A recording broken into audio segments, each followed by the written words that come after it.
I'm going to show you in this video how NASA fakes zero-G without a vomit comet or a zero-G plane. Now, I've heard a lot of theories from other flat earthers of some big energy, fieldy, sound wavy thing that pushes matter up in the air through sheer energy. But to be honest, some of the theories did sound like two healthy choices to me. No, I've been praying about it, and the Lord finally revealed to me one video, and I work with Blender and Unity, and I've been working with special effects software and Photoshop for quite a while now. And when I saw this video, I realized it became instantly clear how they do it. And it's just video game technology. Now, if you're part of the Geek Squad or the techie crowd, well, then you already know about this technology. And so let's get to the video that caught my attention, and you will see the same things that I saw. Let's watch. We have to introduce the concept of free fall. So let's use this model of the Earth. And let's enlist the help of a friend, Patsy. You might know her.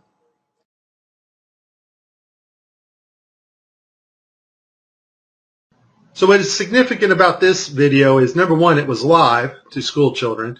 Number two, we have this stuffed animal that is transitioning in on another video channel. And the actor is able to reach up and grab this doll in real 3D space and manipulate this doll with their hands. And so the only way you're going to pull that off is with one technology. And that technology is virtual reality. More importantly, though, something called augmented virtual reality.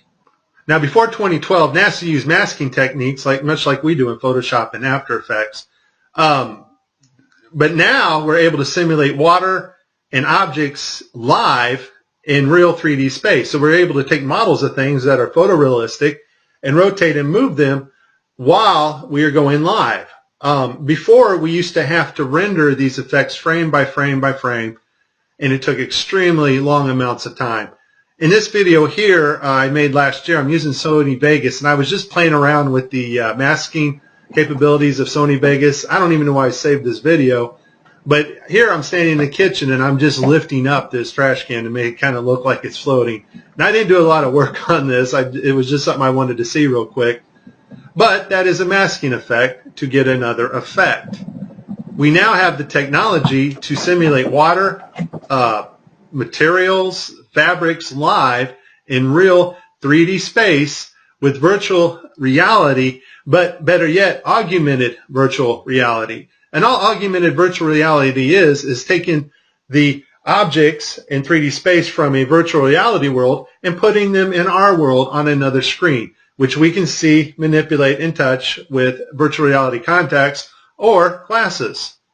In this next segment, I'm going to show you how NASA grabs objects in 3D space, rotates them around, manipulates them. They can do this with water, with cloth, anything. And the cool thing about it is we can take what they're doing, what they're seeing with their contact virtual reality augmented lenses, and put that on a separate video layer live. Yes, live. And do it all in real time. So I'm going to show you what it looks like to them as they're grabbing objects and manipulating them. And then I'm going to show you Microsoft's HoloSense video, their demonstration at E3 a couple years ago, of bringing a virtual reality into our world. And it is simply amazing. Let's watch. Specifically, how HoloLens can turn every room of your house into a personalized video game level. But today, we want to take mixed reality one step further. So we've got something new to show you. Holograms you can hold.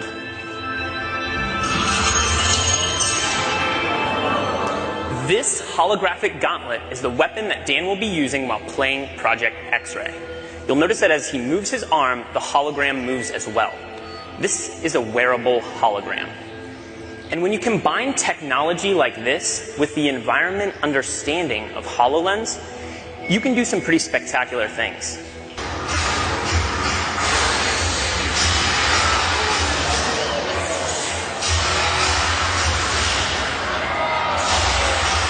And can even use his shield to defend himself.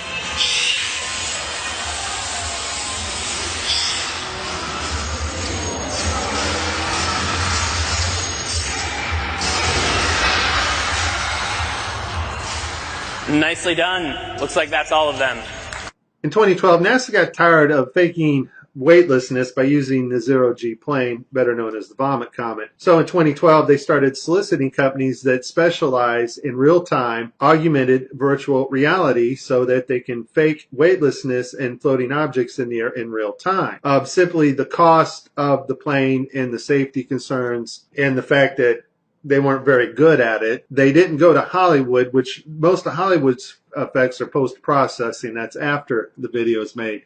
They needed something they can do in real time and make it look realistic. And so I'll put this link in the description. They found a company called Telemetrics. Thank you, Debbie Durant, for bringing this to my attention. After I researched this, lo and behold, I found out our government has a contract with these people. And Telemetrics, basically what they do is they help news teams and they bring broadcasts together in real time, and they're able to create sets, cities, anything you want in a virtual reality world and make it look absolutely 100% real. They're also able to bring different people from around the world, put them in the same room and broadcast live, give them desks, whatever they need to make the broadcast. So it's a pretty amazing company. Here we see Johnson Space Center. Telemetrics provided latest camera robotics technology at NASA's government television at Mission Control.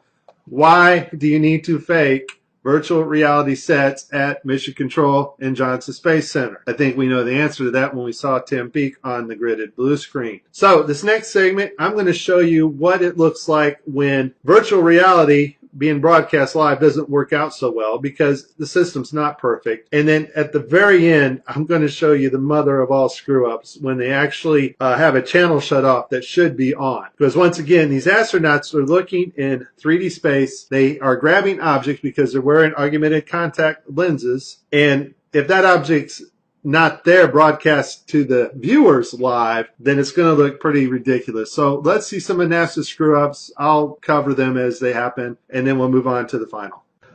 Okay, so this is one of NASA's older videos where they use post-processing and masks. This is a video layer mask in augmented virtual reality. We're going to see him lose his finger here. The watch glitches out. So I guess virtual reality accidents can cause loss of fingers. In this next video, we have Caddy. Now I want you to pay attention to her neck and the way her neckline goes in her shirt. It's cut off. And the necklace. Apparently they wanted to show how cool this necklace looked. Unfortunately, it's not perfect. The necklace goes in and out of her shirt unnaturally, and her neck glitches in several places. I literally spent hours going after probably 30 or 40 videos, probably had approximately 45 minutes straight of NASA messing up the virtual reality setup. I tried to pick some clips that were obvious and some not so obvious. Show you some of the contacts. We're going to see Tim Peake with his contacts in, but these are virtual reality contacts overlaid on the eyes so actors can interact with things in 3D space, all in real time. In this next shot, we will get to see the whole arm setup and the virtual reality glove that covers all the way down the arm and hand. This allows the software to broadcast what we see video-wise as his arm in a shirt sleeve. Okay, I have a lot of Tim Peake screw-ups, but this one here, the system glitches. The software does not track his hand properly, and Tim slips his hand underneath his other fingers, which is tightly holding onto the mic, which would be impossible. I don't think this is Tim's fault. Normally, Tim always moves his other fingers up while he slides his hand under. I just think the system didn't respond to his movements here. This picture here is actually Tim's fault. His hand breaches the 3D mic floating in front of him. In this next clip, we're going to see Tim's arms glitch out as he's manipulating a 3D bubble. Now, this bubble can be done in real time now. We have the technology to do that, which I showed you at the beginning of this. And this bubble is environmentally lit, or HDRI lit, by its environment, which means the bubble can take up its reflections and refractions as it moves around in 3D space in Tim's augmented reality. Once again, augmented VR just means bringing the 3D objects into our world on a separate monitor. In this last clip, we're going to see NASA royally screw up. It's a live broadcast, and one of their video channels is off, not working. That's the channel that is supposed to show us, the public, what the astronauts are seeing in virtual reality. Also, the channel shut off is the masking for the guy on the wires in the background. You can't make this stuff up. Just watch. We all know NASA uses wires, and sometimes we'll catch them like this here. The guy pulled on his wire. However, some days when you're filming live, things just don't work out, and it becomes so blatantly obvious, it's ridiculous. So, in this clip, they're talking, live feed, and we have a astronaut go by us in the background, obviously trying to give it a more realistic, spacey, station, busy effect. The only problem is the camera that was supposed to mask this harness out, or the video feed, is not working. And so we see the guy come flying along in a harness on his wires. Pretty amazing. But that's not all that goes wrong here.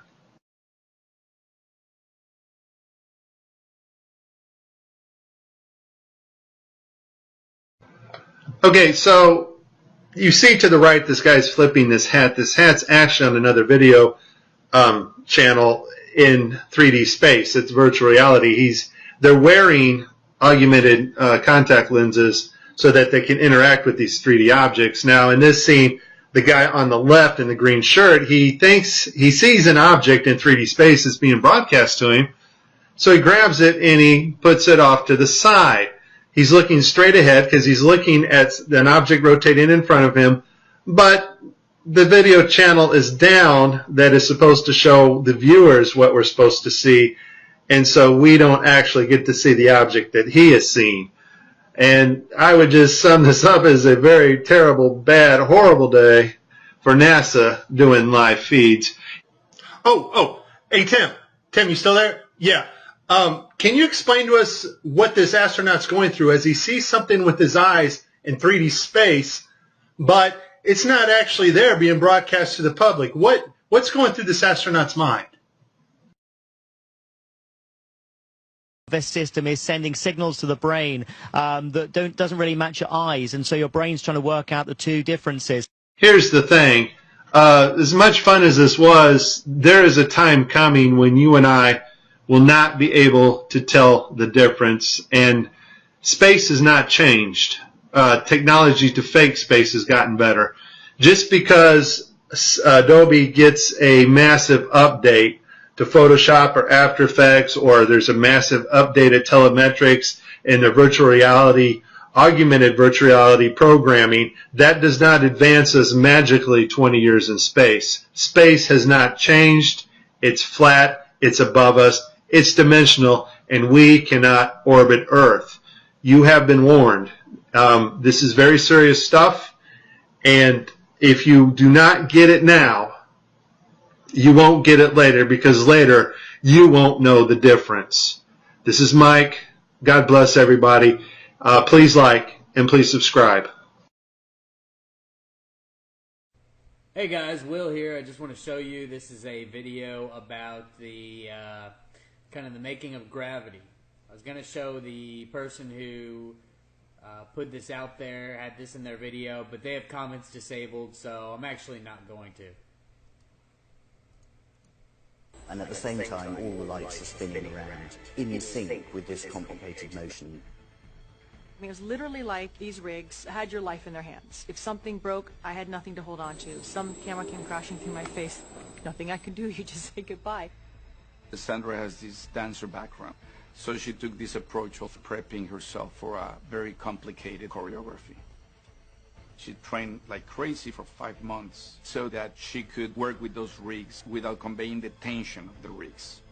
So in the moment of the performance, it's just pure expression. Whether it was the cage or whatever rigging system they had, you just embraced the pain, because these were all unique creations of brilliant people who had to think of something that doesn't exist in order to make a movie Alfonso was told couldn't be done. Explore, do you... Did you guys hear that? Had to think of something that doesn't exist to create a movie they said couldn't be made. Something that doesn't exist. The International Space Station and spacewalks? Yeah. Copy. Explorer, permission to retrieve Dr. Stone. Exactly, liars. So take care, guys. Judge for yourself. Appreciate it. And this was put out by Donnie Disentor, but he's got comments disabled, and I just really don't like it. This is a real scientist fully investigates a case. Well, you know, real scientists have peer reviews, but that's neither here nor there. Thanks for the video. Grab this doll in real 3D space and manipulate this doll with their hands. And so the only way you're going to pull that off is with one technology. And that technology is virtual reality. More importantly, though, something called augmented virtual reality. Now, before 2012, NASA used masking techniques much like we do in Photoshop and After Effects. I'm going to show you in this video how NASA fakes zero-G without a vomit comet or a zero-G plane. Now, I've heard a lot of theories from other flat earthers of some big energy, fieldy, sound wavy thing that pushes matter up in the air through sheer energy. But to be honest, some of the theories did sound like two healthy choices to me. No, I've been praying about it, and the Lord finally revealed to me one video, and I work with Blender and Unity. But now we're able to simulate water and objects live in real 3D space. So we're able to take models of things that are photorealistic and rotate and move them while we are going live. Before, we used to have to render these effects frame by frame by frame, and it took extremely long amounts of time. In this video here I made last year, I'm using Sony Vegas, and I was just playing around with the masking, and I've been working with special effects software in Photoshop for quite a while now. And when I saw this video, I realized it became instantly clear how they do it.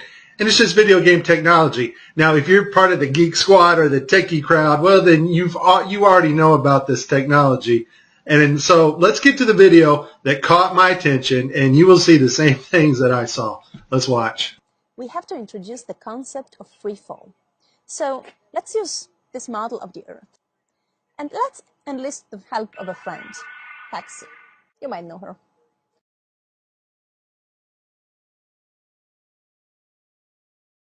So what is significant about this video is, number one, it was live to school children. Number two, we have this stuffed animal that is transitioning in on another video channel. And the actor is able to reach up and